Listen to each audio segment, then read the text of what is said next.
ለሰው ልጆች እጅግ በጣም መሰረታዊና አስፈላጊ ነገር ስለሆነ ሰኑቅሪኡከ እናስቀራለን አላቸው። እናስነብባለን ያላቸው ወህይ ነው፣ መለኮታዊ መገለጥ ዲቫይን ሪቨሌሽን ነው። ከዛ ፈላ ተንሳ የሚለው በጣም ነው የሚያስደንቀኝ።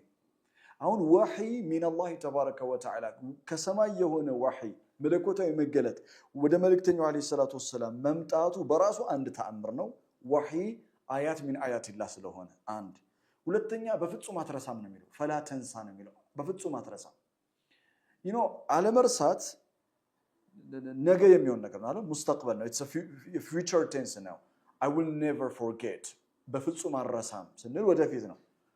ከኛ ውስጥ አብሶሉትሊ ሹር ሆኖ እርግጠኛ ሆኖ እኔ ይህንን ጉዳይ መቼም አልረሳም ማለት እንችላለን። የሆነ ጉዳይ እርግጠኛ ሆነን 100% አብሶሉትሊ እርግጠኛ ሆነን አንችልም።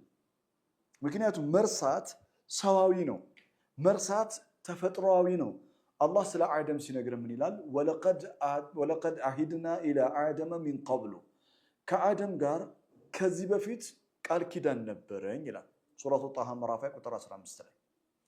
ፈነሲየ ይላል፣ አስምሩበት፣ ፈነሲየ ረሳው ይላል። አላህ ከአደም ጋር የነበረው ቃል ኪዳን አንድ ቃል ኪዳን ነው። እርሱ ምንድነው? ወላ ተቀረባ ሃዚሂ ሸጀራ ፈተኩና ሚነ ዛሊሚን ሱረቱ በቀራ ምዕራፍ 2 ላይ ለወላጆቻችን አላህ የሰጣቸው ቃል ኪዳን ምንድነው? ይህችን ዛፍ እንዳትቀርቧት፣ ከቀረባችኋት ራሳቸውን ከበደሉ ሰዎች ትሆናላችሁ። ለአደም የተሰጠው ኹጥባ አንድ ኹጥባ ነው። ለአደም የተሰጠው ቃል ኪዳን አንድ ቃል ኪዳን ነው። እርሱ ምንድነው?